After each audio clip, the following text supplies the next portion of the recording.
So we're starting class today by working on this class opener, and I am just showing you the answers so you could scroll through the answers if you want to check them later at home.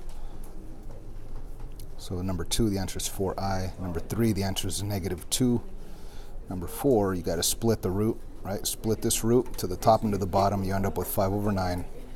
Number 5, you multiply both top and bottom by that same square root value, and the square root of 3 times square root of 3 is just 3, and 2 times square root of 3 is exactly that, 2 times square root of 3. And then number 6, you break that down. It's not a perfect square number, so you have to break it down to get a perfect square number. Now you could do 4 times 20, but it's better to use a bigger perfect square number like 16. 16 times 5 is 80. Split them, that way you get 4 and then square root of 5. And number 7, 20, you break that down to 4 times 5. You could actually do the square root of 4. You get 2. Bring down the 2 that's in the front. 2 times 2 is 4. Bring down the square root of 5, so 4 square root of 5 is your answer. Number 8, 12 breaks down to 4 times 3. The square root of 4 is 2. Bring down the 3. 3 times 2 is 6.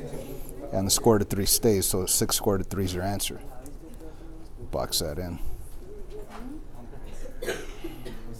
Number 9 is interesting. Square root of 18 is really 9 times 2. Square root of 9 is 3. Bring down the 3 in the front. 3 times 3 is 9. Bring down the square root of 2.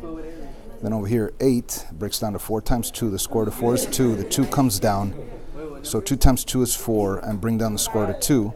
So you really have this multiplication that you bring down. And you have to multiply 9 times 4. There's 9 times 4. That's going to give you 36. And then the square root of 2 times the square root of 2. Again, those come down. So you have 36 times 2, because square root of 2 times square root of 2 is 2. So the final answer is 72.